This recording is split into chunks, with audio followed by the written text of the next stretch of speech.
Ben moi, le bourru, je vais te raconter l'histoire de mon cousin Labic.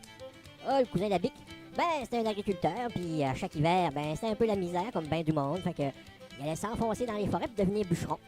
Ben, il faisait son argent l'hiver, puis il revenait à la maison. Mais il y avait quelque chose qui manquait dans sa vie, c'était une famille. Ah, il n'y avait pas de femme. Chaque hiver, il passait ses hivers tout seul, puis sachant qu'il n'y a personne pour l'attendre à la maison, ça l'ennuyait particulièrement. Ben, il a décidé un hiver, après avoir coupé du bois, quand il reviendrait chez eux au printemps, qu'il se mettrait en mariage. Ben, quand il a fini de couper du bois au printemps, il a encaissé sa paye, puis il se met sur les routes en quête d'une femme à marier. Ben, il marche plusieurs milles, puis plusieurs lieues. Puis, un moment donné, il voit une belle créature. Ah, une belle affaire. Oh. Il s'approche, il dit « Hey, la créature, voudrais-tu venir avec moi en arrière du buisson, puis peut-être qu'on pourrait se marier après? » La jeune dame, elle avait des belles manières, elle était une personne de qualité, fait qu'elle lui a répondu d'une seule manière, avec un grand coup de pied dans le gardon. Aïe, aïe, aïe! Le cousin Labic, il m'a parlé comme ça un petit peu, fait que il a eu doutance qu'il a dû, il a dû faire appel à un peu plus de jugement, puis il s'est dit que la prochaine fois, il faudrait qu'il fasse peut-être un peu plus de courtoisie. Ah oui, pour les dames, pour avoir des faveurs d'elles, puis un bon comportement, ben il faut faire un petit peu de courtoisie, messieurs. Ben voilà, fait qu'il marche encore, puis il s'est dit, bon, en voilà une. Il s'approche tranquillement, puis celle-là, il s'est rendu compte qu'elle était un peu particulière. Elle avait quelque chose de spécial. Elle avait la robe prise dans la gratte des fesses. Fait que le cousin Labic s'est approché sans faire de bruit par en arrière. Il lui a retiré la robe de là, puis après, il a esquissé le plus beau sourire qu'il y avait. Oh, après un geste de telle galanterie, elle pouvait pas y refuser ses avances. Elle s'est revirée, ben, il a sacré coup de poing. Vous savez, c'est mon cousin, hein, il m'a raconté cette histoire-là. Et puis, il m'a raconté qu'au bout de tout ça, ben, il y a eu 2 œils au beurre noir. Ah, comme moi, hein. Vous voulez savoir comment il a fait son coup? Ben, quand il a vu qu'elle a pas aimé ça, ben, il a remis la robe à la même place. Bang! Deuxième coup de poing. 2 œils au beurre noir. Ah, le cousin Labic.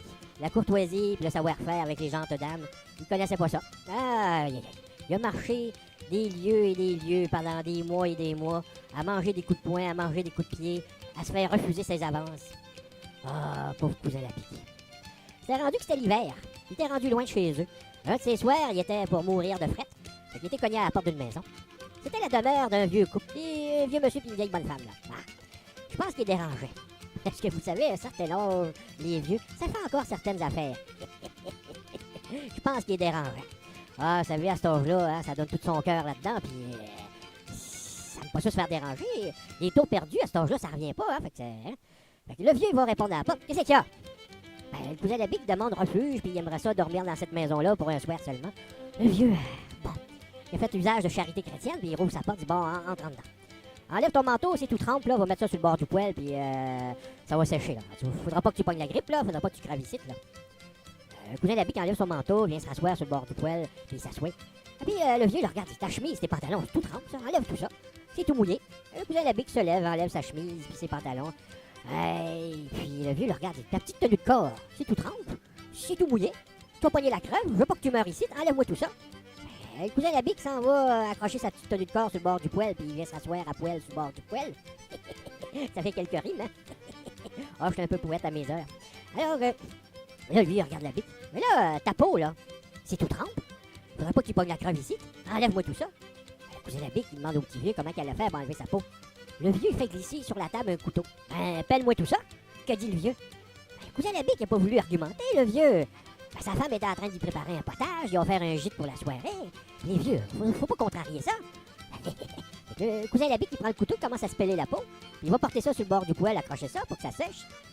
Là, il va s'asseoir sans poêle sur le bord du poêle. Ah, il n'y a rien qui m'empêche de faire des rimes. Hein. Alors, le vieux, il le regarde. Labic, ta langue, ta tête, tes muscles, ton cœur, c'est tout trempe, enlève-moi tout ça, tu vas pogner la crève. C'est tout mouillé, enlève-moi tout ça, faudrait pas que tu craves ici. Labic, il prend le couteau, il s'arrache un œil, il se coupe la langue, il se coupe un mollet, il s'arrache tout. Il va accrocher ça sur le bord du poêle, puis il vient se rasseoir, son ombre sur le bord du poêle. Là, je peux plus faire de rime, il reste plus rien, là. Hein?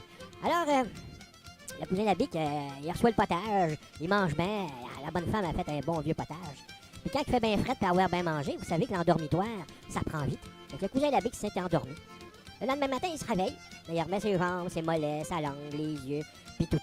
Puis là, il arrive pour partir, mais il remercie le petit vieux et la petite vieille pour leur hospitalité. Puis il reprend la route, toujours en quête d'une créature pour se mettre en mariage. Il marche, puis il marche. Puis là, il voit une belle dame qui approche. Oh! Puis il lui demande, écoutez ma bonne dame, ça fait 1 an et 1 jour que je cherche pour trouver une femme pour me mettre en mariage. Voudriez-vous aller en arrière du buisson, puis on pourrait s'amuser, et puis peut-être se marier après? À sa grande surprise, la bonne dame a dit « Ah ben oui! » Oh, la bique est content, il sent comme à la Noël. Il s'en va en arrière du buisson, puis il défait le pactage de la bonne dame. Puis là, c'est à son tour. Puis quand il enlève son emballage à lui, puis il a oublié quelque chose chez le petit vieux, puis la petite vieille de bien important. Oh, il a oublié son gardon! Oh mon Dieu! Le cousin la bique, il ne peut jamais se mettre en famille. Vous allez me dire, peut-être que c'est une bonne affaire, être idiot de même. Mais apparemment, qu'il a fini par se retirer dans les ordres religieuses. Apparemment qu'on peut le reconnaître à sa voix bien distincte. Et qu'il ne saurait à quel saint se vouer.